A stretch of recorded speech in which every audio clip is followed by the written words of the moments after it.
show us turning our own separate way. We have all seen and fallen short of your glory. Hallelujah. But your glory is what we desire to see. Yes, amen. Your presence is where we long to be. Oh Lord. Yes, amen. Show us your mercy and grace. Yes, Lord. This is our prayer tonight, oh God. May show us your grace, hallelujah, your mercy more, oh God, sa aming mga buhay. Hallelujah, hallelujah. We long to live in your presence once again. Amen. Hallelujah. Ito ba ang ating desire sa gabing ito, mga kabataan?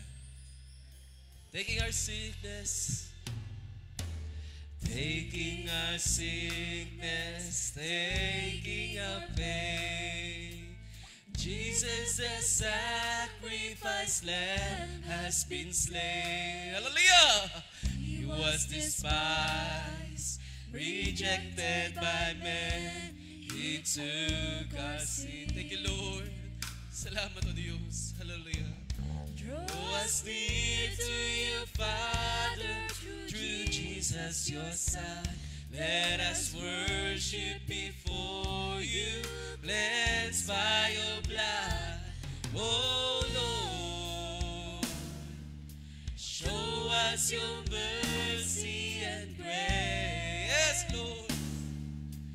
Take us to your holy place, forgive our sins, and heal our land. We long to live. Isa pa, oh Lord, show us your mercy and grace. Oh Lord, this is our prayer tonight. Hallelujah. Patuloy mo iparanas ang iyong biyaya at habag-awa, O God. Patuloy mo kang tagpuin ang aming mga pangailangan. Patuloy mong tignan, hallelujah, ang aming mga kalagayan. At patuloy mong punan ang bawat pangailangan. Hallelujah. Lord, have mercy on us, O God. Isa pa, show us your mercy and grace. Hallelujah. Show us your mercy and grace. Take us to your holy place. Forgive us sin and heal our land. We long to live in your presence once again. Amen, amen, hallelujah. Oh, purihin ka, O Diyos, sa gabing to. Hallelujah. Salamat sa iyong biyaya. Salamat sa iyong habag at awa. Salamat sapagkat ito'y magpakailanman kagaya ng iyong salita, O Diyos. So, O Lord, salamat sapagkat ito'y gumagawa lagi sa amin upang kami laging magpatuloy pa rin, Lord. Despite na maraming mga pang digdig, hallelujah, ang kaaway, maraming mga pandidistract, maraming mga pangda-down, pangdidiscourage, O God. But you, O Lord, tunay na ikaw ang aming kalakasan. Ikaw ang aming kagalakan, ikaw ang aming kapayapaan, hallelujah.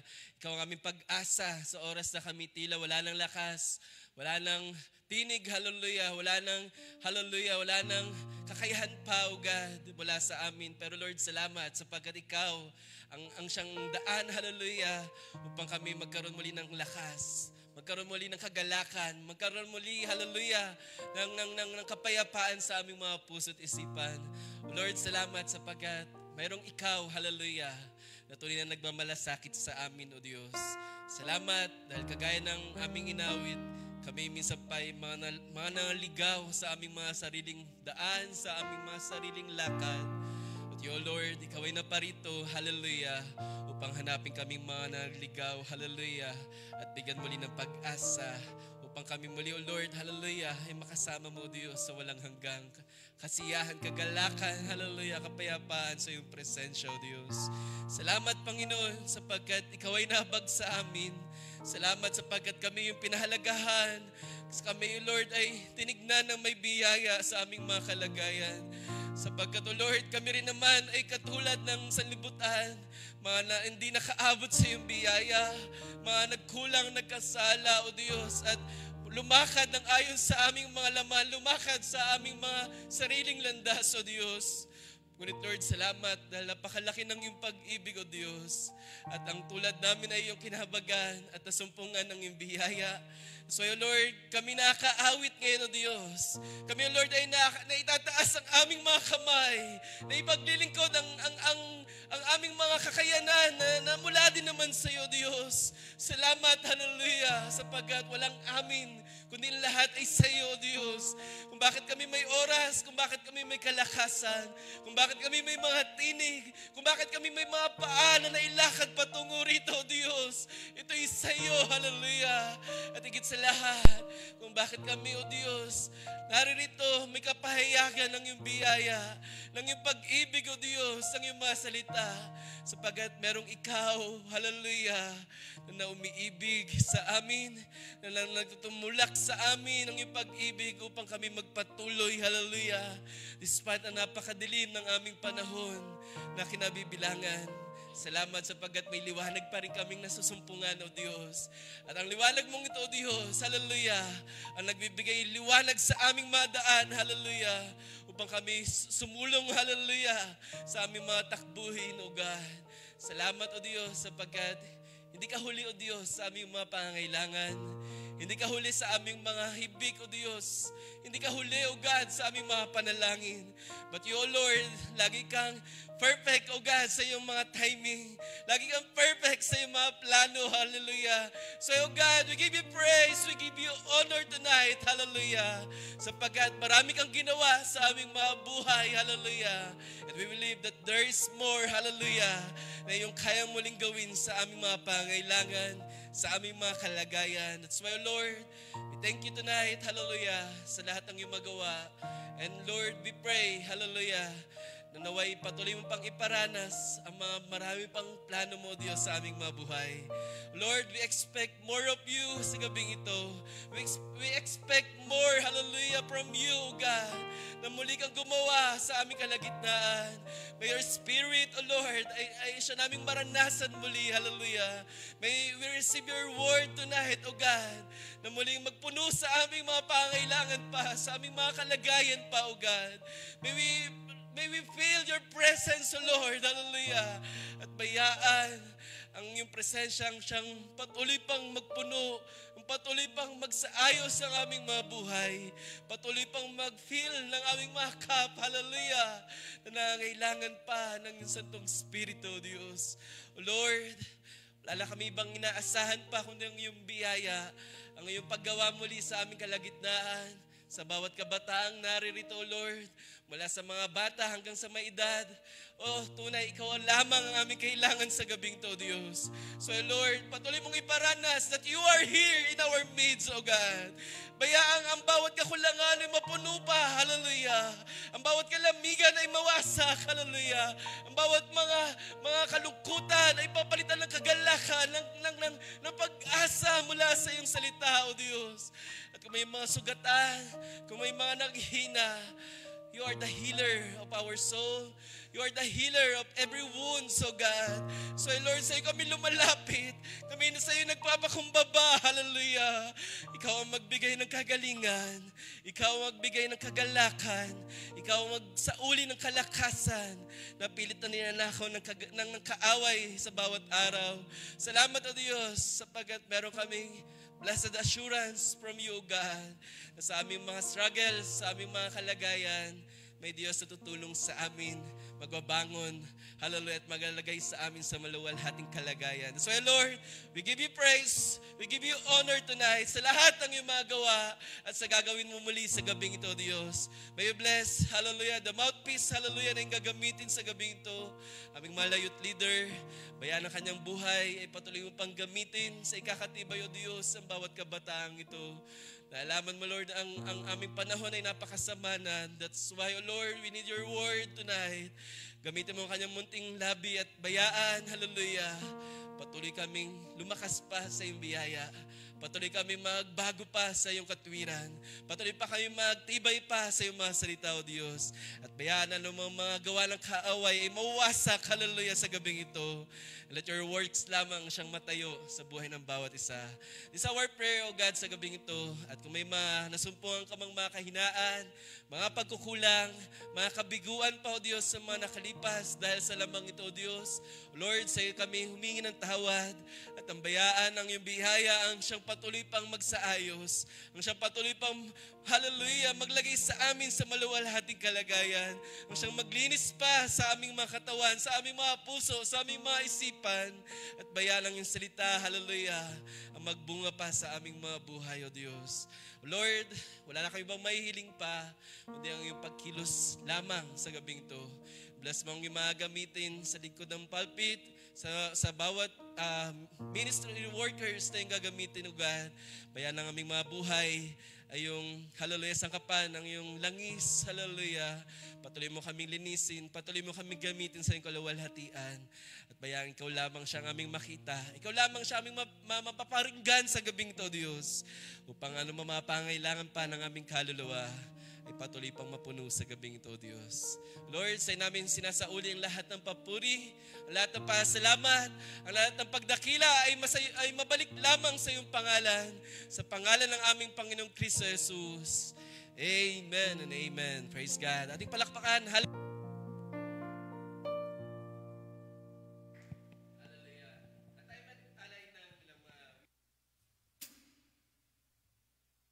Hallelujah. Hawitin natin ang awit at sabing, oh, I love that man from Galilee. Sino, hallelujah, ang umiibig sa lalaking yon sa Galilee? Hallelujah. Sino ang umiibig sa ating Panginoon at magpapasalamat sa gabing ito? Amen. In a manger, Lord, I go. I know it's really so. A babe was born to save men from the sea. Yes, giants saw him on the shore. Hallelujah. The love forevermore. Oh, thank you, Jesus. Hallelujah.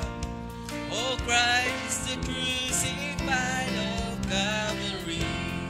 Oh, I love that man from Galilee, from Galilee. For He's done so very much for me. He's forgiven all my sins, placed the Holy Ghost within. Amen. Oh, I love that man from Galilee. Second verse. The publican went to pray. The publican went to pray. In the temple there one day he cried, oh Lord, be merciful to me. Sino may panalangin sa gabing ito? Ang kanyang panalangin sa Panginoon. Amen. He was forgiven of every sin. Amen. And a deep peace place with me. Jesus comes, this man from Galilee. Oh, I love that man from Galilee. From Galilee. For He's done so very much for me. He's forgiven all my sins.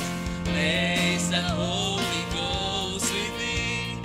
Oh, I love that man from Galilee. Third verse. The lame was made to walk. Lame was made to walk. The dumb was made to talk. That fire was spoken down on the sea. The blind was made to see. Amen. I know it could only be. Last verse. Hallelujah. From Galilee. The woman at the well. The woman at the well. The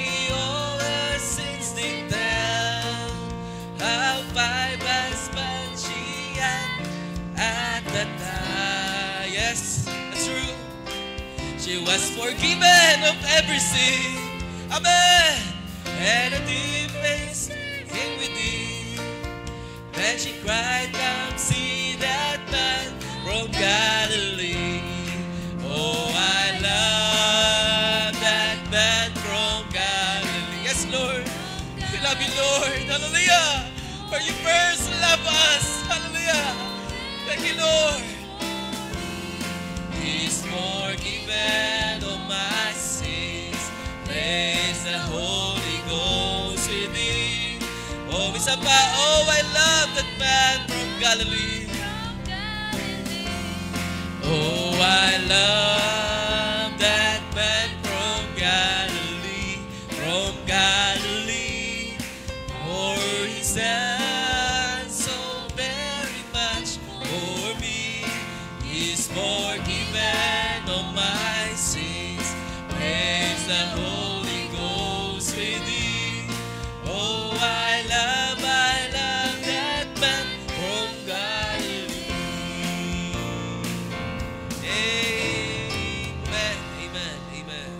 Praise God. Hallelujah. Oh, sino magpupuri sa Panginoon? Sino magpapasalamat sa kanyang kabutihan? Hallelujah. Sino magpupuri at sasamba sa kanyang kadakilaan? Hallelujah. Bagamat siya nasaan yung kadakilaan talaga, na siya ay nasa most highest place. Hallelujah.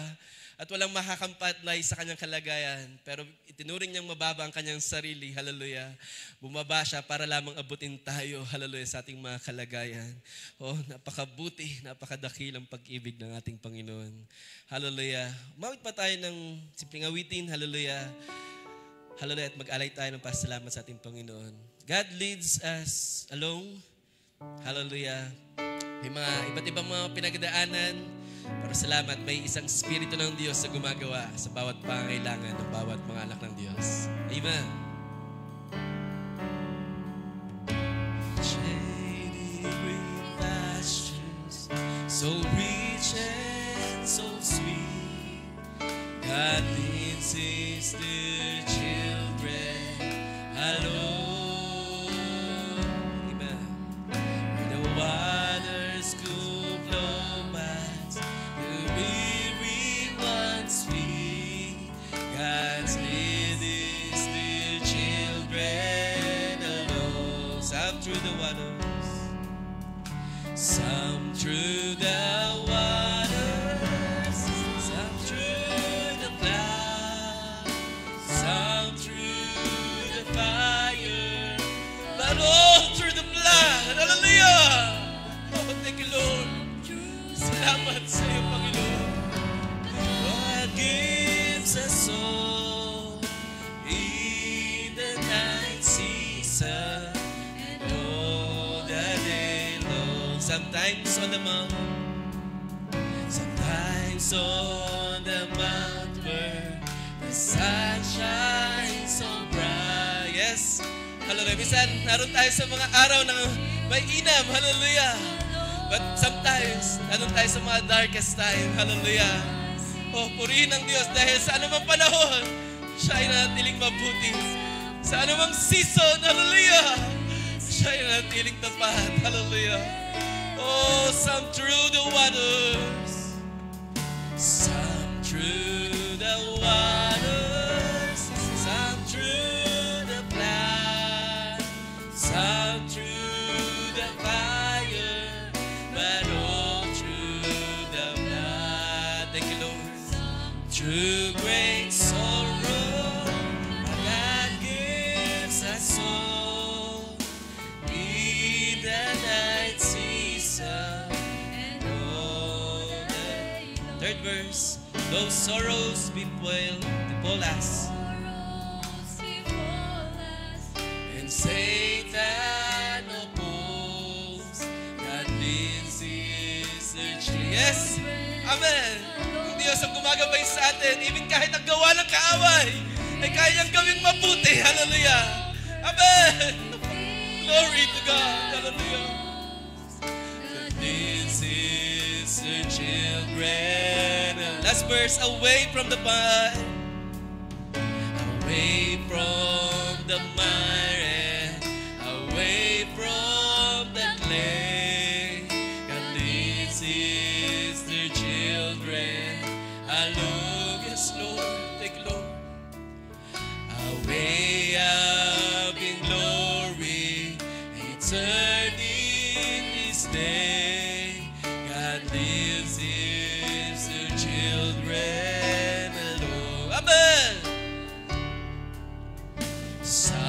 through the waters, some through the blood, some through the fire, but all through the blood. Thank you, Lord.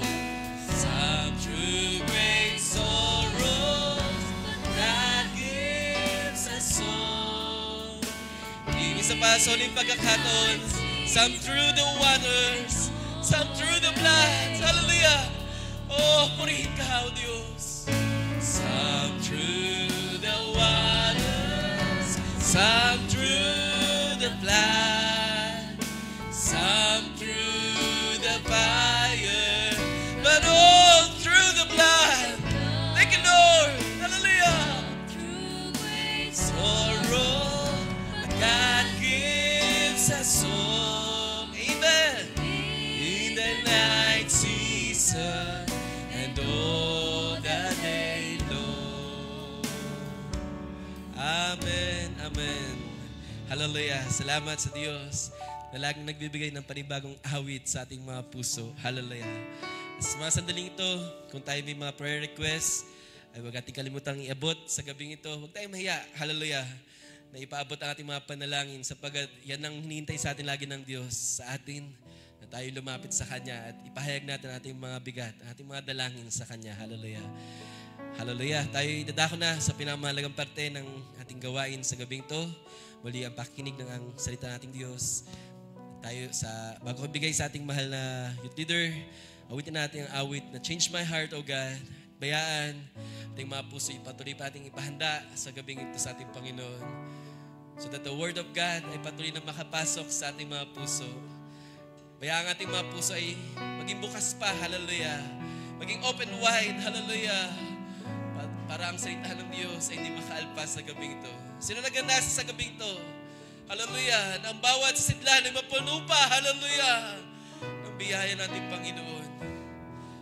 Oh, hallelujah.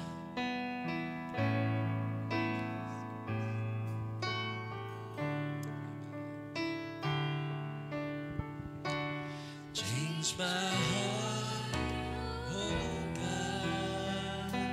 Amen. Make it ever true. Yes, Lord. Change my heart, oh God. Yes.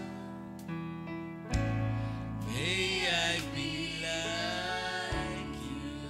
Change my heart, oh God. Change my heart, oh God. Yes, Lord. Tuloy mong dalisahin namin mga puso. Patuloy mong alisin ang mga kataasan. Patuloy mong alisin ang mga karumihan. Patuloy mong alisin ang mga gawa na sa libutan. Hallelujah. At bayang ikaw lamang maghari sa aming mga puso, God. Oh Lord, so be it. Hallelujah. Let it be. Hallelujah sa gabing ito. You are the Father,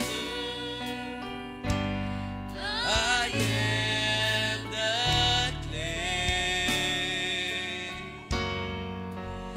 Mold me and make me. This is what I pray. Change my heart, oh God. As I call our beloved leader, God bless Brother Jim. Oh God.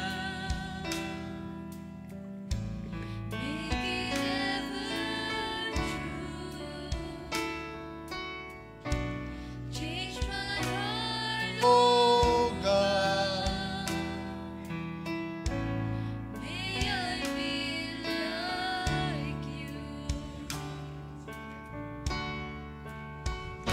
for the Father,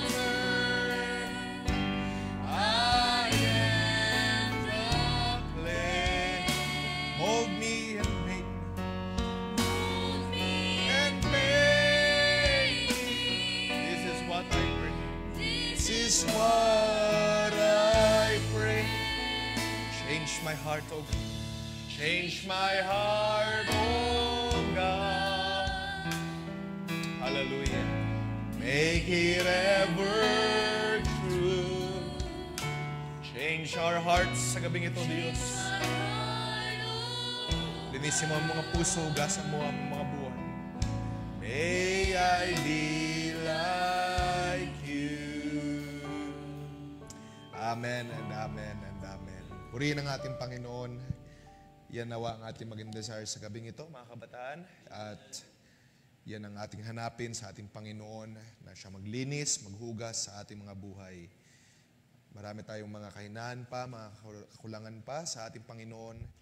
So let's come to Him na may desire, may nasa na magpalinis pa sa ating Panginoong Kristo Jesus. Maaari ba tayong palakpakan ng ating Panginoon sa gabi ito? At tayo mako sandali at manalangin. Dakila namin Diyos, sa gabing ito, nagpasalamat kami sa iyong makapangyarihang paggawa sa aming mga buhay. Nagpasalamat kami sa pagpapagaling mo, pagpapalakas, pag-supply ng mga pangangailangan. Sa lahat ng iyong mga ginawa sa aming mga buhay, tunay nga na mapurihan ka, maluwalhati ka at mapasalamatan ka. Ang gabing ito ay para sa iyo, Diyos, kaya bayaan na ang aming mga lakas, ang aming mga tinig, ang aming mga papuri, pagdakila ay mauwi lamang sa iyo, na nag-iisang Diyos na karapat-dapat sa ulian, papuri at pasalamat. Kapasalamat kami na ikaw ang nagbigay sa amin ng kalakasan makapunta sa dakong ito. Kapasalamat kami sa mga sirkumstansya na nangyayari upang ang gawain ito ay maging possible, upang kami makaparito. Despite, Lord, na nakikita mo ang mga buhay, maraming mga kahinaan, kulangan pa. At nangailangan kami ng paguturo, pagutuwid ng iyong mga salita. Kaya sa gabing ito, Diyos, bayaan na katulad ng aming inawit, linisin mo, baguhin mo, hugasan mo aming mga buhay. Change our hearts and make it true, Lord, sa iyong harapan. Ayaw namin mabuhay sa mga pagpapanggap, sa pagkukunwari. Nais namin lumapit sa iyo na may true heart in full assurance of faith.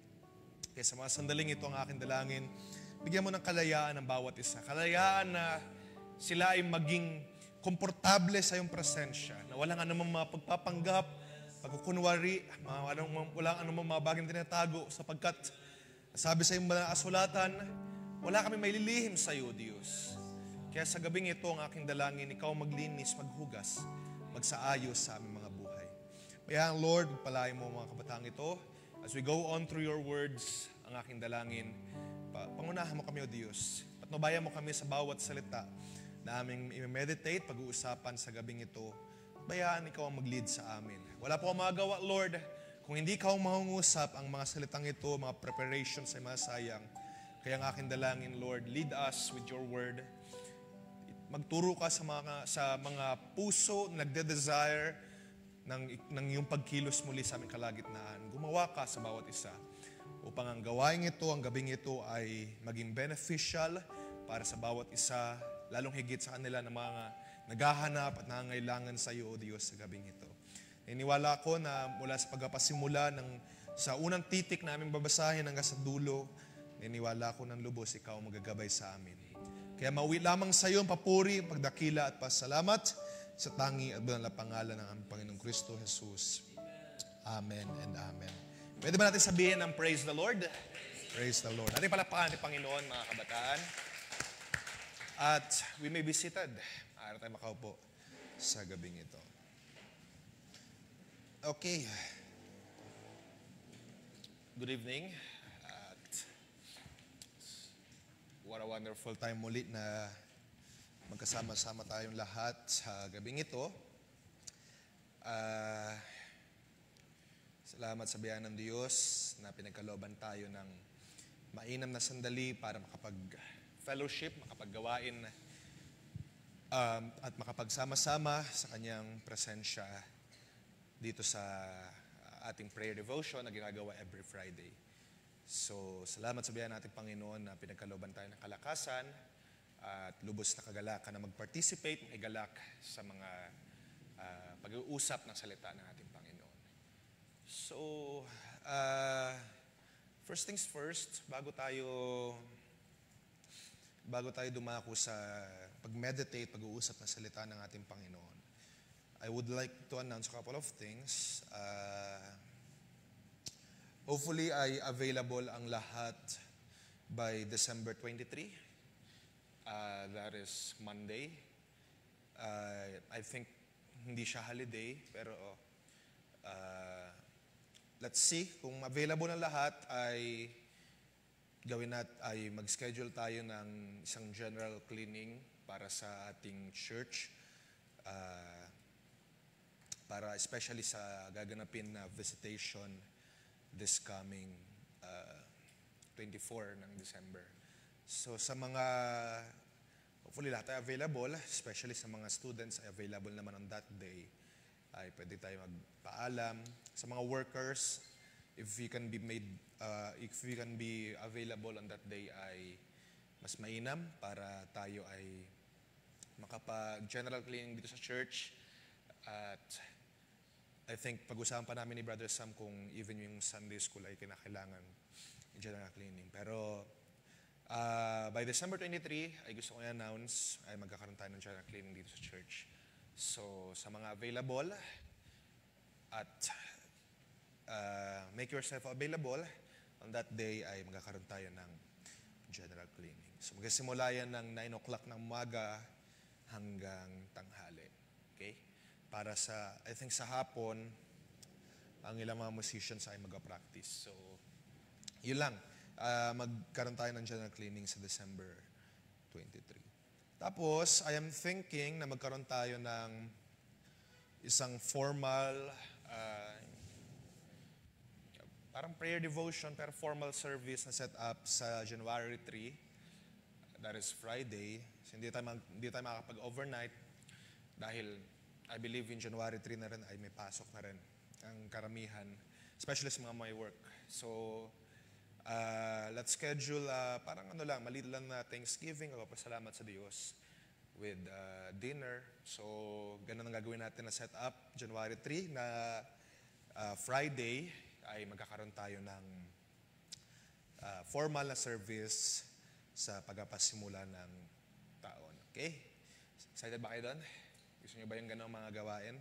So let's prepare yung ating mga testimonies and song offering. And as well, most importantly, yung ating mga sarili. Prepare natin itong mga sarili sa ganung gawain. Okay? So December 23, once again, ay general cleaning. So even sana sa mga ganitong general cleaning ay mag-participate tayo. And also, by January 3 ay meron tayong formal na service. Okay. At sa gabing ito ay ayoko masyadong magpakatagal. Pero I want to talk something muna bago tayo mag-proceed sa inihanda ko talaga na pag-uusapan natin for this night. Meron ako isang bagay na gustong i-remind. Gusto kong pag-uusapan. At umiikot siya sa ganitong tanong, bakit tayo or bilang kabataan or bilang nasa ating edad bilang tao, at I understand na lahat kayo ay gumagamit ng social media. Sino dito walang Facebook? Mayroon ba dito walang Facebook? Walang Messenger? Walang Instagram? Or walang social media at all? I guess lahat kayo mayroon, di ba? At very uncommon na sa ating panahon ngayon yung hindi gumagamit ng social media. Ilan marahil ay gumagamit ng variation, ilan walang Instagram, pero mayroong Facebook, ilan ay mayroong TikTok, ilan ay may ganito, may Twitter, may Blue Sky o whatever. Alam kong maraming mga social media na available at tayo bilang mga tao ay we are also exposed sa ganong mga paggamit ng social media. At katulad ng mga nadaanan natin previously, kung maalala pa ninyo, couple of months ago, pinag-usapan natin yung proper use para sa isang Kristiyano ng mga ganitong mga bagay. Dahil, bagaman, if you're familiar dun sa termino or dun sa mga grupo ng tao na tinatawag na Amish people, itong mga Amish people, hindi sila gumagamit ng technology at all. Dahil, of course, meron sila mga reasons. Perhaps ang reasons nga ay dahil yung technology ay masama. Hindi rin sila gumagamit ng kotse kasi yung technology. So may mga ganun silang mga reasons. At tayo bilang mga Kristiyano sa huling kapanahunan, I understand na tayong lahat ay hindi natin may iwasan na gumamit tayo ng mga technology sa ating mga buhay. At even, case in point, yung mga social media. At madalas sa social media, aside sa messenger na ginagamit, actually kahit messenger, di ba? Or even sa lahat ng mga social media, meron itong capability, may kakayahan ng social media para makapag-post. So mag-post ka what's in your mind. Di ba yung kapag frequent users kayo ng social media, yung mga notes, di ba? Tatanungin ka yan, what's in your mind? I-share mo kung anong nasa isip mo. At bilang mga tao, we are tendency natin, di ba? To share what's in our mind. Kung meron kang picture na nakita na maganda, let's say, for example, proud ka sa niluto mo, or ikaw ay nakapunta sa ganito magandang lugar, or and so on and so forth, mag-post ka ng picture, di ba? Mag-post ka ng kahit ano, text, picture, GIFs, or GIFs, kung anong tawag doon. At lahat ay possible. Pwede mong i-share lahat ng mga nasa isip mo, lahat ng mga nilalaman ng iyong isip, at higit sa lahat ng nilalaman natin mga puso. Ngayon, gusto ko magtanong, bakit dumarating sa isang punto, i-isolate ko, no? Bakit dumarating sa isang punto na isang kabataan, especially isang kabataan Kristiyano, na natututo siya mag-hide ng mga posts? So, i-isolate ko ang tanong. Alam ko, most of you are users na ng social media. Some of it ay na-hide natin. Or yung mga posts ay, alam kong aware kayo, pwede yan i-custom, especially sa Facebook na pwede yan custom. Pwede nyo i-lock yung profiles ninyo. At again, hindi ko sinasabi na huwag nyo gagawin yan. Or hindi ko sinasabi na bawal yan. Or hindi ko sinasabi na yan ay against God or whatever. Pero gusto ko lang magtanong at gusto kong pagbulay-bulayan natin sa gabing ito, bakit tayo nag-hide ng posts? Sometimes, ginagamit natin yung pag-hide or yung pag-custom ng post. Ipipiliin natin kung sino yung mga friend list natin na makakita lang ng post. Sometimes to please them. Para ipakita dun sa specific group na mga tao na yon at hindi makita ng ibang grupo. In tendency, bilang Kristiyano, nangyayari ganito. Meron tayong posts na gusto lang natin na yung mga kaibigan natin sa labas na makakita at yung mga Christian friends, yung mga kapatiran, yung nanay, tatay natin, most importantly, ayaw nyo na makita nila. Di ba? Ang tendency sa isang Kristiyano, isang kabataang Kristiyano, kasi kapag hindi ko naman sinasabi na mga kabataan lang may problema niya. Even sa mga tanda may problema din yan. Pero what I'm saying is, especially sa mga kabataang Kristiyano, sometimes ginagamit natin ng social media para mag-i-represent yung ating sarili na, ito tayo.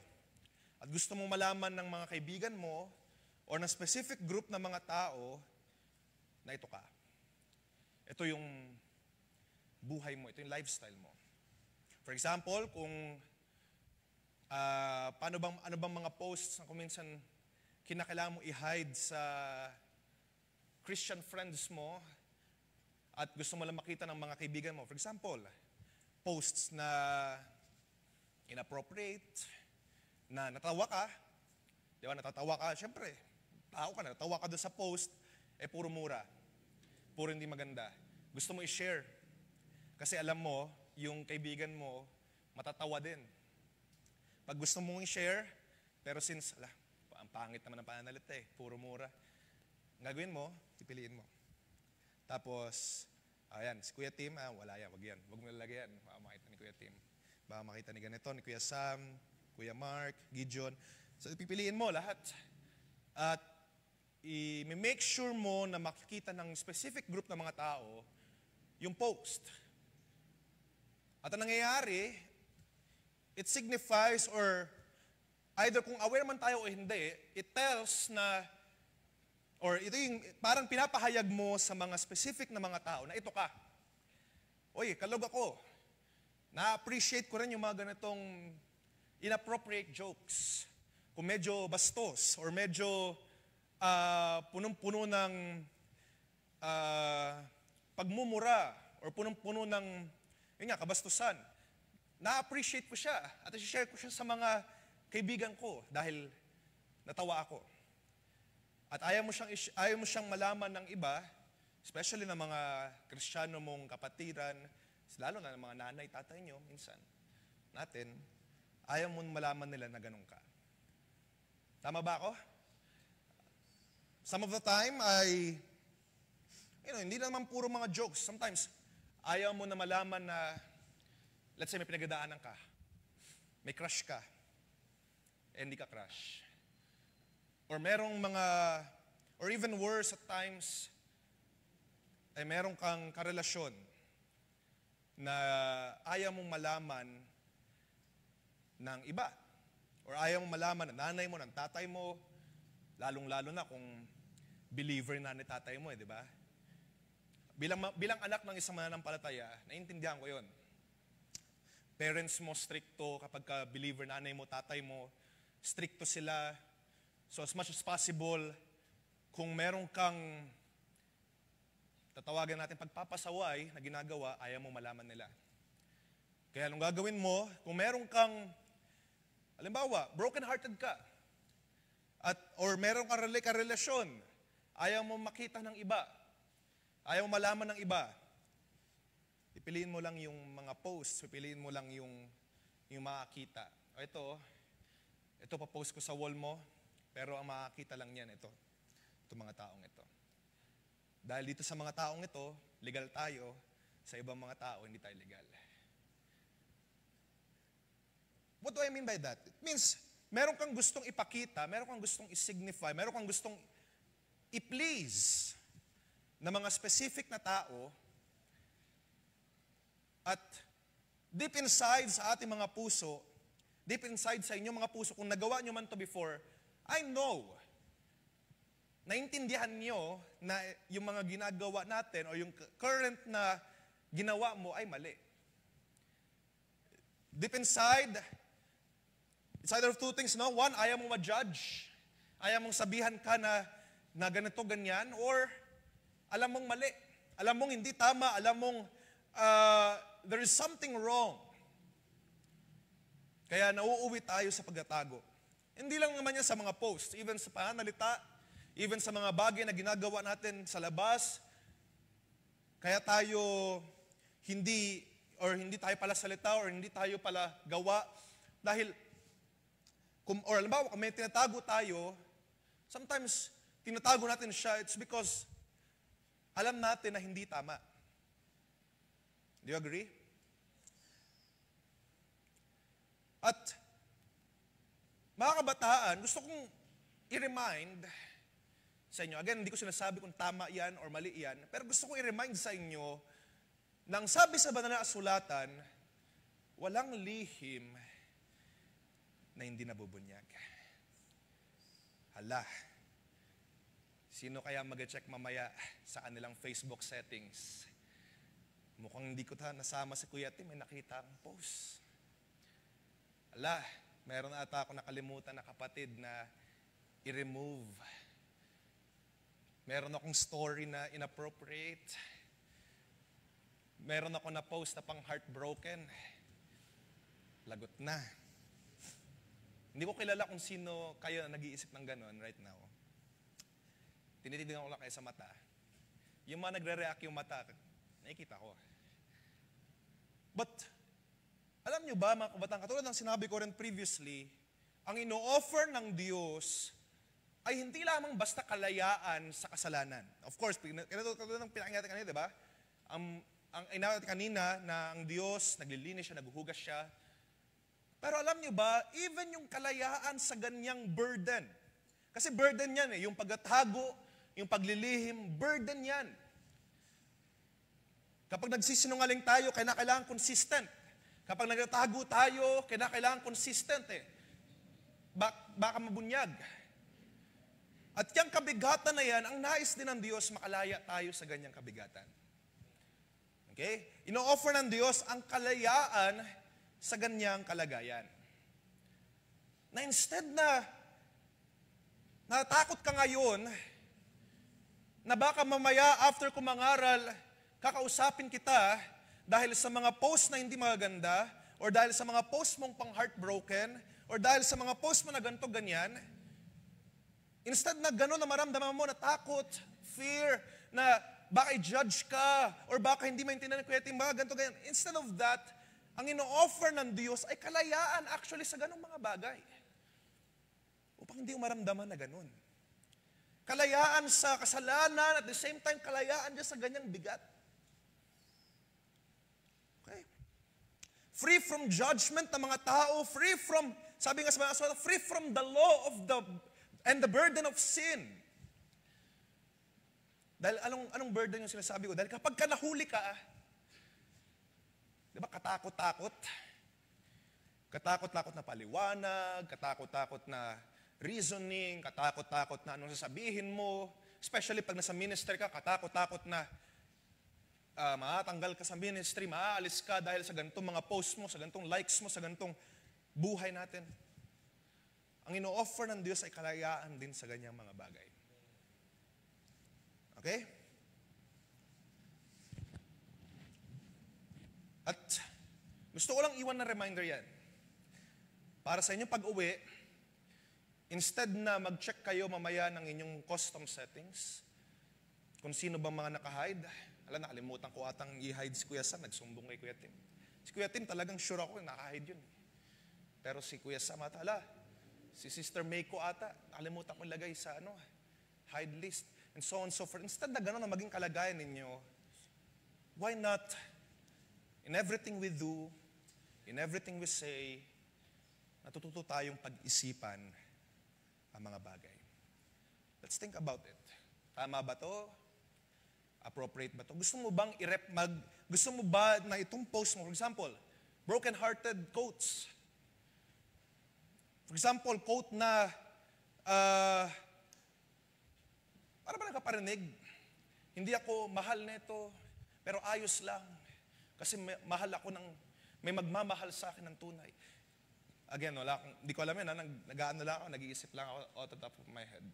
So, instead of having to think na baka pagalitan ako ni Kuya Tim, or baka pagalitan ako ng elder, baka i-judge ako or something like that, why not? Let's think for a moment sa bawat sasalitain natin, bawat ipapost. Hindi lang naman yan sa post, bawat salita. Even sa mga chats. Kung chats, hindi ko makita yan, what if one day, nang sabi sa Banal na Sulat ang mangyari, na lahat ng ginagawa sa dilim ay inihahayag ng Diyos. Kaya tayo ganun, kaya ang ating kalagayan ganun. Again, hindi ko in-exclude ang sarili ko, kaya ang kalagayan natin ganun. It's because sometimes humihina yung ating pananampalataya, na nawawala sa ating mind na ang Diyos pala ay nandiyan. So, we are confident to hide, we are confident tayo na magtago dahil nawawala yung pakiramdam ng Diyos nakamasid. Pero mga kabataan, gusto mag-remind, ang Diyos na nakamasid. Ang Diyos na nakikita niya lahat ng mga bagay. So instead na mamaya, mag-check kayo ng inyong mga restrictions, why not mag-check tayo ng ating buhay? Gusto nyo ba mag-represent? I-represent nyo sarili niyo na ikaw heartbroken ka? Or i-represent mo yung sarili mo na ikaw ay, to borrow a term, ayaw ko sanang gamitin, pero gamitin ko na. To borrow a term, maniac. Kasi yung mga posts mo ay inappropriate. Gusto nyo ba ganun mag-represent sa inyong buhay? Gusto nyo ba ma-represent na ikaw ay avid fan ni Jungkook or ni whatever, nakalimutan ko na nireview ko yung nakaraan Pero si Jungkook lang naalala ko. Baka bias ko siguro. Pero, I'm serious. Come to think of it. Gusto nyo ba na ganun ang inyong representation? hindi lang sa mga nakakita or hindi lang sa mga kabatiran, even more so sa labas. Kung gusto nyo mag-represent na ikaw ay K-pop stan, K-pop fan sa labas, baka na ating hindi na natutupad ang sinabi sa salita ng Diyos na kung tayo tumanggap ng liwanag mula sa Diyos, huwag natin ito itago sa bushel. Ito ipakita mo. I'm not saying na mag-post ka ng mag-post ng Bible verse lang. You're free. Actually, you're free naman. Kung anong i-post ninyo, whatever. Kung matawa kayo sa mga cute pics ng aso, ng tuta, whatever, it's alright. Pero, bibigyan ko lang kayo ng palaisipan, mga kabataan. Anong mga bagay ang gusto nyong i-represent? Whatsoever kung may kita man ang kapatiran or ang mga kaibigan mo lang ang makakita.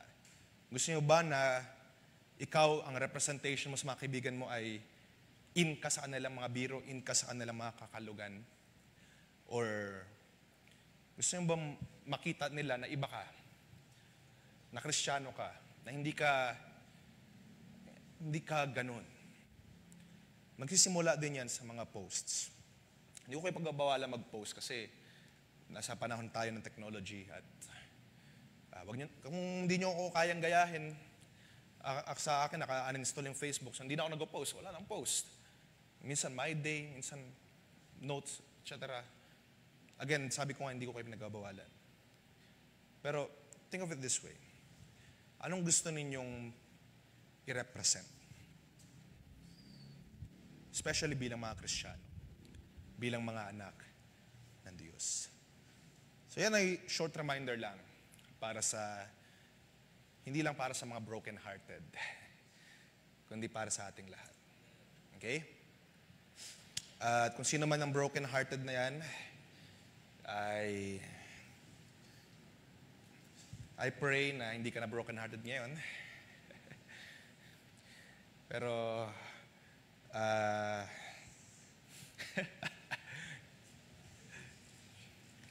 mapangiti lang ako.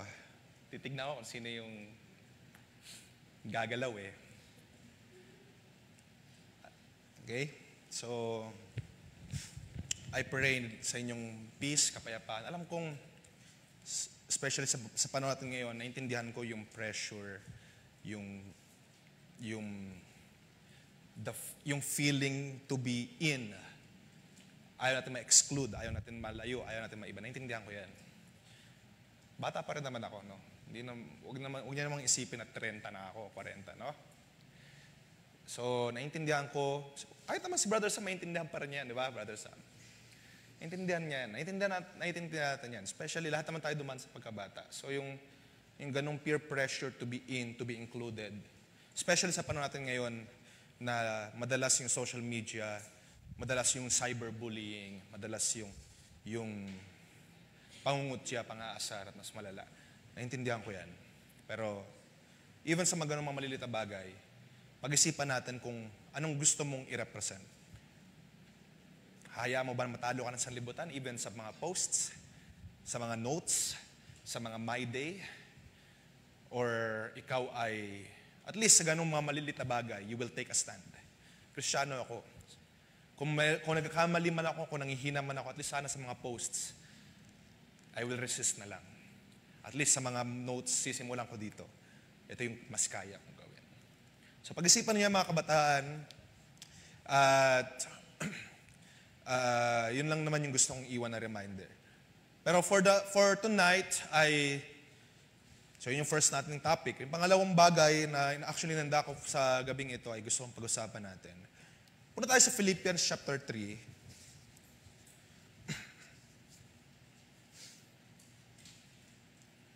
Sama natin sa dalangin ang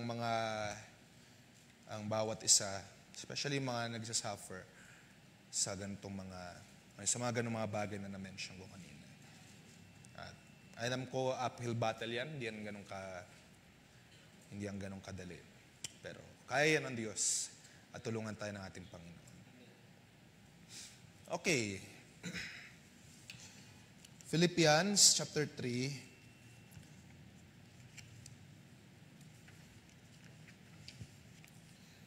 Gusto Gusto kong basahin sa verse 12. Sabi dito, not that I have already obtained this or have already reached the goal, but I press on to lay hold of that for which, sabi dito, okay. Saan ako? Verse 12. But I press on to lay hold of that for which Christ has laid hold of me. Brothers and sisters, verse 13, I do not consider that I have laid hold of it, but one thing I have laid hold of. Okay, binabasa ko yung NRSV version kung medyo nanibago kayo sa version. Forgetting what lies behind and straining forward to what lies ahead, I press on toward the goal, toward the prize of the heavenly call of God in Christ Jesus.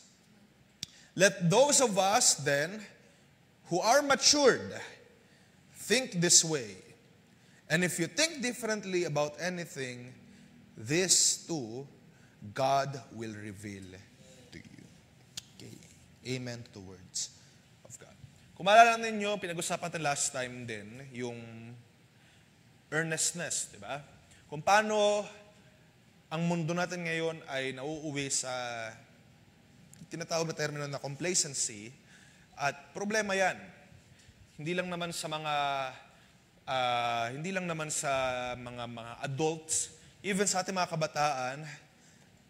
kabataang Kristiyano sa kahuling kapanahunan, ay problema ito.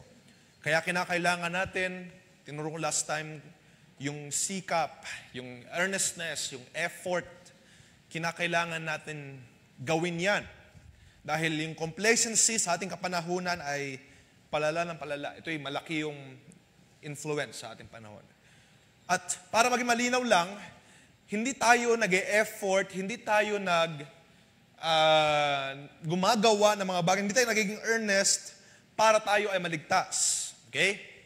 Kaya tayo nag-e-effort maglingkod, kaya tayo nag-e-effort mag-serve sa Diyos, or kaya natin sinisipagan, dahil tayo ay ligtas na. At ang pag-ibig ng Diyos, katulad ng sabi sa 2 Corinthians chapter 5, verse 14, sabi doon, yung pag-ibig ng Diyos ay nanahan sa ating mga buhay at ito yung magpupumilit sa atin. Nung niligtas tayo ng ating Panginoong Kristo Jesus, nakatanggap tayo ng pag-ibig, natuto tayong umibig, natuto tayong maglingkod sa Kanya dahil pinakita niya ito sa atin. Siya mismo yung nagbigay. Sabi sa Philippians, nung kapamaraanan, both to will and to do, to work for His good pleasure. So lahat ng kapamaraanan, kung paano tayo gagawa ng mabuti, kung paano tayo maglilingkod ng tama, kung paano tayo mag-serve sa Diyos, sa Kanya galing yon. At yung pag-ibig na yan, yung magpumilit sa iyo para mag-serve ka sa Diyos, para maglingkod sa Diyos. Bibigyan ka ng Diyos ng pag-ibig para kahit na kuminsan nakakatamad, kuminsan nakakapagod, marami kang ginagawa, ikaw ay magsusumikap pa rin pumunta sa church, magsusumikap ka pa rin mag-prepare, magsusumikap ka pa rin maglingkod sa Diyos. Dahil ang pag-ibig ng Diyos na nasa iyo ay yun yung magpupumilit sa iyo, yun yung magtutulak sa iyo. Okay? Kahit na nahirapan ka, kahit na marami kang problema, that love, yun yung magtutumulak sa iyo para mag-effort, para gumawa ng mabuti sa Diyos at sa bawat isa. Okay? So, I hope hindi nyo na-misunderstood na kinakailangan natin mag-effort para maligtas or kinakailangan natin magsumikap para lang maligtas. Ligtas na tayo, mga kabataan. Niligtas tayo ng ating Panginoong Kristo Jesus nang sabi sa Ephesians, nung tayo ay makasalanan pa, si Kristo ay namatay para sa atin. So, wala pa tayong ginagawa. Ngayon, na si Kristo ay namatay para sa atin, at yung pag-ibig niya ay nanahan sa ating mga buhay, yun na ngayon yung magpupumilit sa atin. Magsisikap ako, maglilingkod ako sa Diyos, gagawin ko lahat. Dahil malaki yung, sabihin natin yung termino, utang na loob ko sa Diyos. Di ba? Niligtas niya ang aking buhay, papunta sa impyerno, ngayon, ipaglilingkod ko aking buong buhay sa Diyos. Naintindihan nyo? So ganun ang sinasabi na ang pag-ibig ang siya magpumilit sa atin. Sa biyaya ng Diyos, kahit na mahirap, kahit na hindi natin kaya, gagawin natin ito dahil ang Diyos ang siyang mabuti sa ating buhay at yung pag-ibig niya tumutulak sa atin. So, naalala ko lang, nung pinag-usapan natin ito, yung salitang complacency, dinaanan natin. Actually, pag-usapan natin sa gabing ito papamagatan ko na lamang na fighting complacency. Naalala ko lang nung last time pinag-usapan natin itong complacency, hindi ko pala na-define kung ano ba ang complacency. Kasi madalas nyo mapakinggan, madalas natin marinig, madalas natin siyang, bagaman naintindihan natin, no, parang it's similar sa katamaran, yung complacency para bang slacking off. Kung medyo familiar kayo sa termino, ganun yung pinaka-meaning niya. No? When we define complacency, or when we say complacency, ang definition niya sa Google, or sa ilang mga dictionary, basahin ko, no? Ang sabi doon is, showing uncritical satisfaction with oneself or one's achievement. Ibig sabihin nun, meron kang satisfaction sa current na kalagayan mo, pero ito ay uncritical. Ibig sabihin, hindi proper na pag-iisip.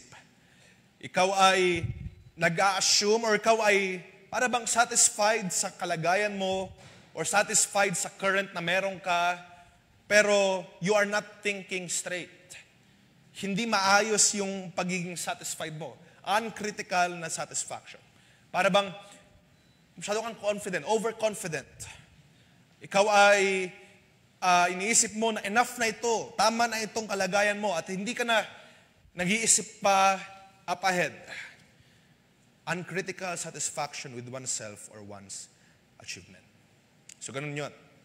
At alam niyo mga kabataan, madaling maging complacent na Kristiyano.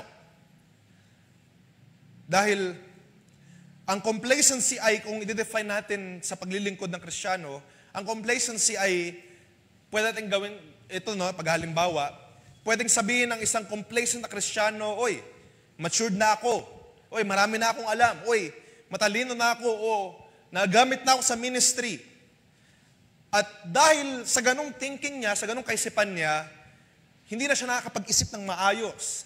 Nakala niya, alam na niya lahat, akala niya okay siya, akala niya maayos ang kanyang kalagayan, pero hindi pala. Kumbaga, parang premature yung thinking niya. Premature yung pag-assume niya na okay siya. Complacent ka kapag ikaw, isang kabataan, you are satisfied na umattend lang ng gawain or satisfied ka lang na, nasa church ako, satisfied ka na tugtog ka, satisfied ka na nasa ministry ka, without even thinking na hindi pa doon natatapos ang paggawa ng Diyos sa ating buhay. Hindi natatapos ang ating paglilingkod sa Diyos sa pag-attend ninyo at sa pag-uwi. Okay? Ang isang kalagayan na complacent, sabi ko nga madali siyang ma-attain ng isang Kristiyano dahil kung mag-iisip ka lang, kung maging overconfident ka sa iyong paglilingkod, papabayaan mo siya in a sense na para bang satisfied ka na sa current na meron ka or current na kalagayan mo. At hindi mo naiisipin what lies ahead, either willingly or unwillingly, ay pumupunta ka doon sa kalagayan na ikaw ay complacent. At when I say willingly, parang ayaw na maglingkod na atamad. Okay na yan. Pero sometimes, ito ay sa atin unwillingly. Dahil napapabayaan natin, dahil tayo ay hindi na nag-o-observe properly ng pananalangin, pag-attend, pagbasa ng salita ng Diyos, kaya unwillingly, nagiging complacent tayo. Dumarating sa buhay ng Kristiyano na akala niya marami siyang alam, kasi matagal na siya sa church, matagal na siya sa gawain. Akala niya tama siya, Pero, hindi pala. At, naging complacent siya, naging pababaya siya sa kanyang kalagayan dahil mature na siya, matagal na siya sa gawain, may alam na siya kahit paano. Nakakabayaan niya yung paglago. At ang pagiging complacent, ito ay nakakahinder, nakakapigil sa paglago ng isang Kristiyano. Nakakapigil ito sa paglago ng isang Kristiyano.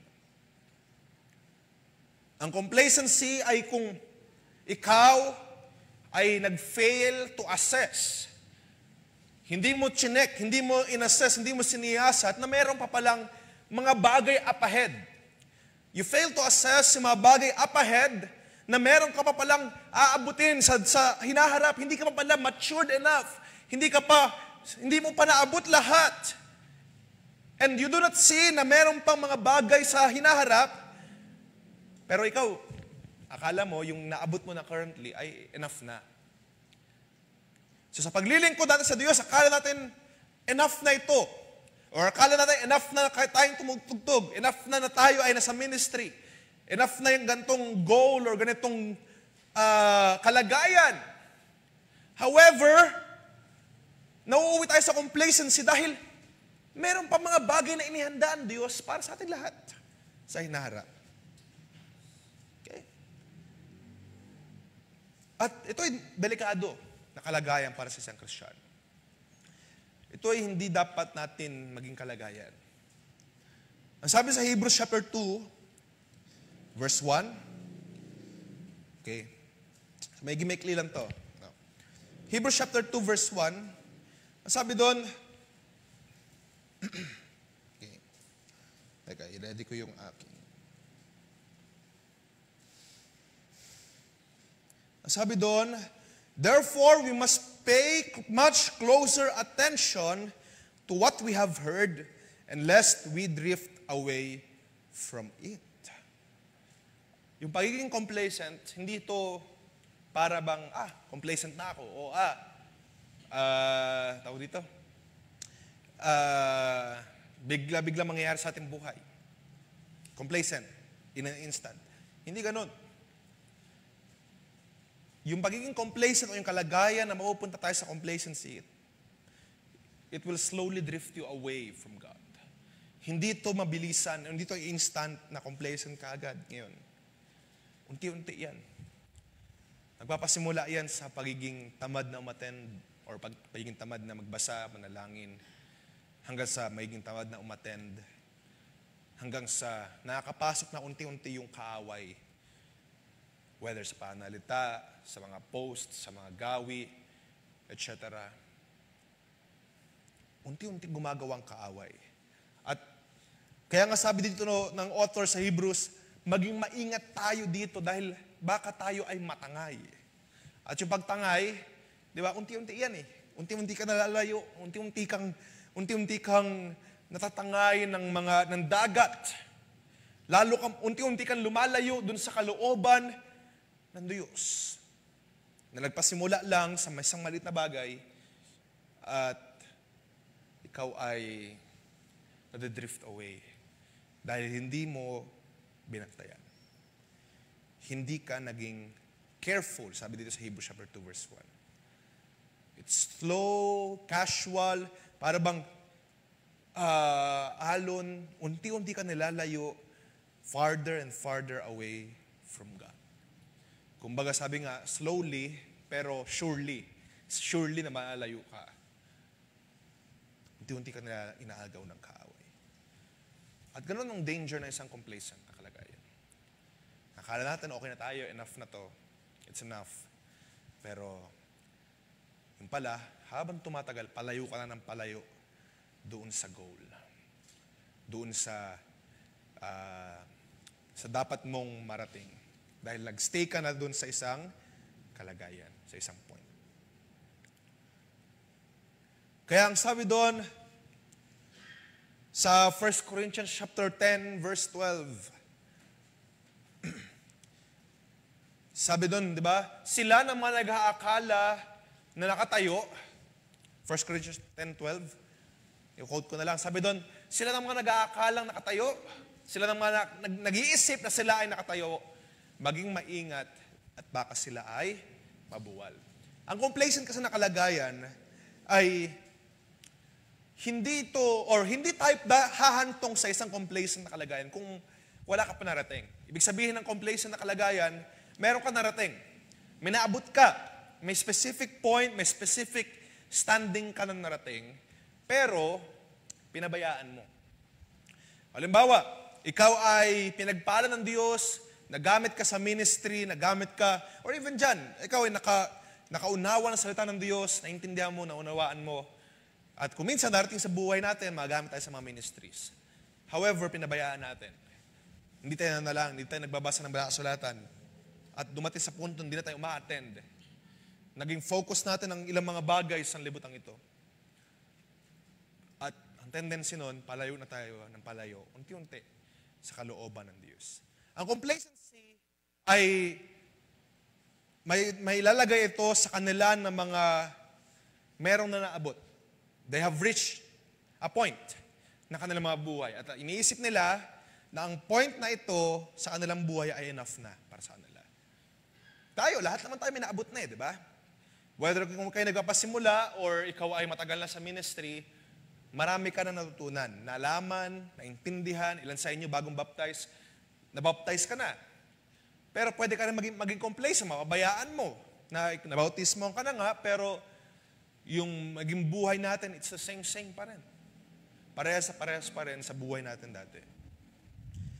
We can be complacent dahil meron ka naabot, pero naging uncritical satisfaction, naging satisfied ka na sa ganong kalagayan at hindi ka na nag-reach forth on what's ahead. Okay? Kumbaga, prematurely nag-settle ka dahil akala mo or iniisip mo, whether willingly or knowingly or unknowingly, akala mo, enough na yon. Akala natin enough na yung ating ginagawa. Kaya nga sa Revelation chapter 3, di ba naalala ninyo yung sulat ng mga angels sa Laodicea, naalala niyo doon?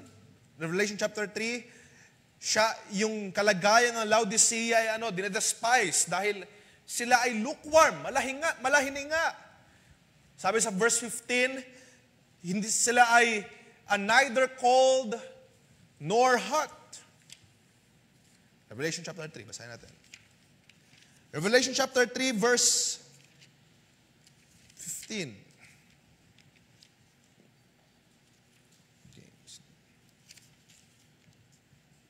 I know your works. You are neither cold nor hot. I wish that you were either cold or hot. Kasi baka iniisip ko, baka ang tendency ng kalagayan ng isang Kristiyano na lukewarm ay neither cold nor hot. Baka possible din na maging kalagayan niya yung nagpasimula siyang mainit. Pero naging malamig, naging malahininga, naging lukewarm dahil nagsimula siya mainit, pinabayaan niya, lumamig. Diba? Kapag let's say, nagtitimpla kayo ng kape, at, or kape, or Milo, or whatever, hinayaan nyo naka-display, pinabayaan ninyo, katagal-tagal magiging lukewarm siya. Diba? Magiging, mawawala na yung init. Napabayaan natin, nagpasimula tayo starting off hot, pero yung lahat ng progress natin sa paglilingkod, hindi na natin na-achieve. Naging malahininga tayo dahil hinayaan natin, pinabayaan natin yung ating apoy. Sabi dito sa verse 16, okay, tuloy natin basahin, So because you are lukewarm and neither cold nor hot, I am about to spit you out of my mouth. For you say, I am rich, I have prospered, and I need nothing. You do not realize that you are wretched, pitiable, poor, blind, and naked. Ang kalagayan ng mga lukewarm na tao ay iniisip nila na may na-achieve na sila. May naabot na sila something. Mayaman ako. Ako'y sabi doon, nag-prosper na. At wala na akong kailangan pa na iba. Akala nila, okay na yung kalagayan nila. Yun yung complacency. Akala nila, it's enough. They have reached something, pero hindi nila na-realize na kung kukumpara sa plano ng Diyos para sa kanilang buhay, sila ay wretched, pitiable, poor, blind, and naked. Na meron pang plano ang Diyos na higit pa para sa kanila. However, pinabayaan nila. Siguro may mga narating nga to, yung rich na yan, kaya sinasabi nila na sila'y mayaman, siguro meron nga silang pera. Siguro meron nga silang pag-prosper ng kanilang mga buhay. Pero hindi nila nakita na on God's sight, dahil pinabayaan nila yung mga plano na inihanda pa ng Diyos para sa kanila, na yung nasatisfy na sila prematurely, yung sila ay ngayon, sabi dito, you do not know that you are blind, you're naked, sabi doon, you are poor, you are miserable. Kaya sabi sa verse 16, susuka ko kayo. Sabi ng Diyos, I will spit you out of my mouth. Tulad ng basahin, verse 19, ang sabi doon, na ang Diyos ang I reprove and discipline those whom I love, and be earnest therefore, and repent. Kaya nagre-remind ng Diyos sa ganitong mga bagay, ayaw niya na ang kalagayan natin ay maging complacent. He wants to remind na, ito hindi dapat nating maging kalagayan. So I teach, I reprove, I discipline, I correct, I warn. So may mga paalala, may mga warnings, may mga pagdidisiplina. Dahil iniibig tayo ng Diyos. At ang nais ng Diyos, anong nais niya? Be zealous. To be zealous. And repent. At baka mapapabayaan natin yung init na nandun sa ating mga puso. So that is why, katulad ng ating pinag-usapan na last time, di ba? Maging zealous tayo, maging earnest, magsumikap, be zealous and repent. Ibig sabihin na repent, let's go back sa pasimula na gawain. Sabi dun sa isa pantalata dyan, let's return to our first love. Be zealous therefore and repent. Kaya ang sabi ni Pablo sa Philippians chapter 3, kung babalikan natin yung ating teksto, sa verse 12, ang sabi doon, kahit siya, hindi pa niya naabot lahat. Hindi pa natin naabot lahat. Kahit ako, kahit sino man sa inyo, kahit yung mga pastor, mga elders, hindi pa natin naabot lahat. Si Pablo ang nagsabi, hindi pa niya naabot how much more pa tayo lahat? So we cannot say na lahat ay narating na natin. Yung perfection, yung kalagayan na wala na tayong pagkakamali, pagkukulang, hindi pa natin naabot lahat. Yung knowledge, yung wisdom that comes from God, hindi pa natin na-reach yung kakumpletuhan. Lalo na tayo mga kabataan, nagpasimula pa lang tayo. So sa Pablo, merong humble spirit, nagsabi, even I, hindi ko pa naabot. Meaning, meron pa mga bagay that would lie ahead, nasa harapan pa niya. Nang sabi doon, kaya sabi niya sa verse 12, hindi ko pa naabot lahat ng bagay, kaya I press on to make it my own.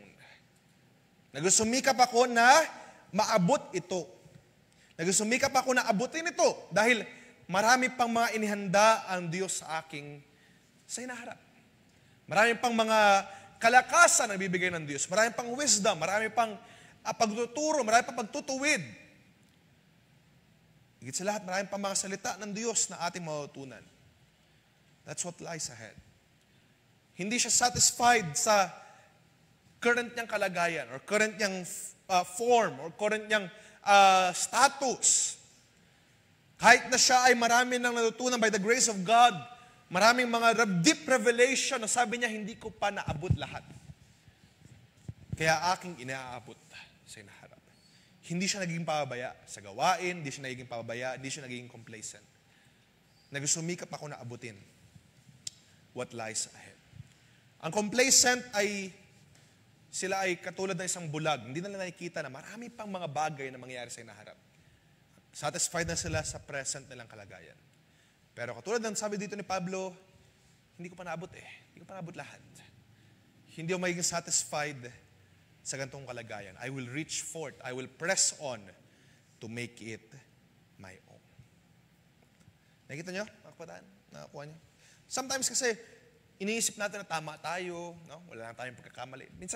Minsan dahil sa pride, We think we are right all of the time. And pinaglalaban natin. Di ba? We think we are right all of the time. Pero I want you to pause. Mag-isip. Hindi pa natin naaabot lahat ng mga bagay. Hindi pa natin na-attain lahat ng bagay. Na there are things up ahead na hindi pa tayo nakakarating doon. So, kung tayo man ay may mga narating na dito sa lupa, whether pag-aaral man or even sa ministry, spiritual na mga bagay, maging humble tayo. No? Hindi pa tayo naaabot lahat. Even I. Maging humble tayo lahat. Dahil marami pa tayong hindi naaabot. Huwag tayo maging pabaya. Huwag tayo maging complacent dahil marami pang mga inihanda ng Diyos para sa iyo. Huwag ka mag-settle dyan sa current na kalagayan. Alam kong pinagpapala kayo ng Diyos. Maraming mga ginagawa ng Diyos sa inyong mga buhay.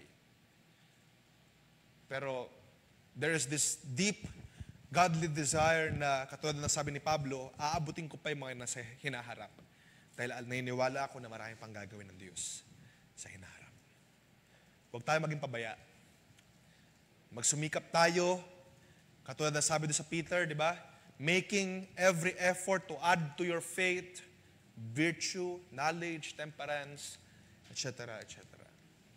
Magsumikap tayong abutin ang nasa harap. Mga kabataan, hindi pa ito yung final na natin. Kumbaga parang final form. Hindi pa ito yung finale. Marami pa mga inihanda ng Diyos para sa inyo. Marami pa tayong matutunan. Marami pa tayong i-grow in faith. At kinakailangan natin pagsumikapan. Sabi dito ni Pablo, I strive to make it my own. Nang kung babasahin pa natin yung mga sunod na talata, sa verse 13, I strain forward. Or verse 14, sabi doon, I press on toward the prize of the upward call. So may pagsumikap. Pagsumikap, nag-press on, nagpapatuloy, hindi umatras, hindi nagiging complacent, hindi siya nagiging settled doon sa kanyang current na kalagayan. Tulungan mo ako, Lord, sa biyaya mo mag-press on ako. Magpatuloy pa, abutin yung maturity, abutin yung paglago. Okay? Sa mga kabataan, look ahead. Maraming pang gagawin ng Diyos sa inyong mga buhay. Isang paraan para matigil yung complacency natin, yung pagiging pabaya sa gawain, pabaya sa pag-attend, pabaya sa pananalangin, is to think na there is so much more pa na gagawin ng Diyos sa iyo, sa atin. At huwag mo hayaan na masettled ka lang dyan. Masettled tayo sa ganyang current kalagayan. Kung ikaw yung kalagayan mo ngayon ay parang mahina, maraming mga kahinaan, pagkakamali, that is not the end goal. Maraming pang gagawin ng Diyos sa iyong buhay. There are things pa na gagawin ng Diyos. Hindi dyan nagatapos ang inyong buhay, Kristiyano. Hindi yan yung pagbabalik ng ating Panginoon na ganyan yung masusumpungan niya sa iyo. Iniwala ako ng lubos na God will bless you. God will help you grow, mature. Bibigyan niya ng maturity para kayo maging matured in faith. Papalakasin tayo ng ating Diyos. Nang sabi niya sa Philippians, kung atras natin sa chapter 1, sa verse 6, ang sabi doon, siya na nagpasimula ng mabuting gawa sa inyo, tatapusin niya yan. Kung nagpasimula siya na magtanim ng salita sa iyo, papalaguin niya yan. Okay? Kung nagsimula ang Diyos na gumawa ng mabuti sa iyo, He will be able to complete it. Okay? So, mga kabataan, sumunod tayo kay Kristo. Marami pang mga bagay up ahead. Itong topic na to, actually, it's a footnote lang na gusto kong iwan sa inyo. Para i-remind tayo. Kung nagiging pabaya tayo sa mga gawain, nagiging pabaya tayo sa pananalangin, look ahead. Marami pa mga bagay na inahandaan Diyos para sa iyo. Hindi pa siya tapos na paggawa sa iyo. Huwag mong pabayaan. Be careful. Maging maingat tayo, maging masikap tayo. Sabihan ng Diyos, let's do our part. Maglingkod tayo sa Diyos. Dahil siya na nagpasimula ng mabuting gawa sa iyo, meron pa siyang gagawin pa. He will be able to complete it. Sabi nga sa isang awit,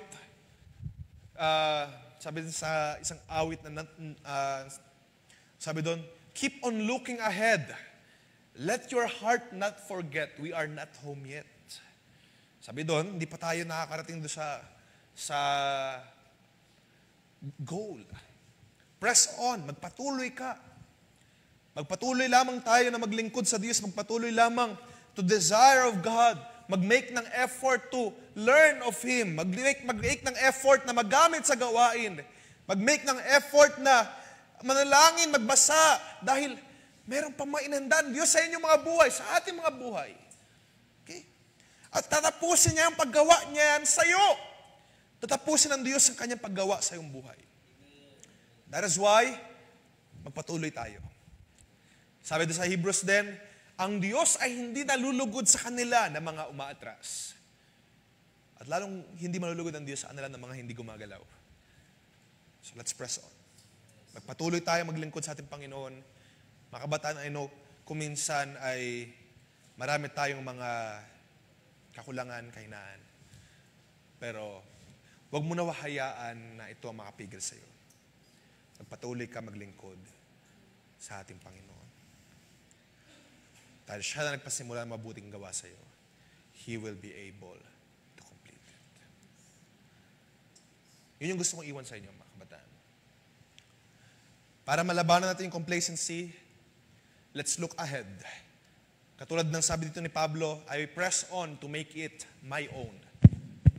Basahin niyo yung Philippians, hindi natin masyadong binasa, pero basahin niyo na lang verse 12, verse 13, verse 14.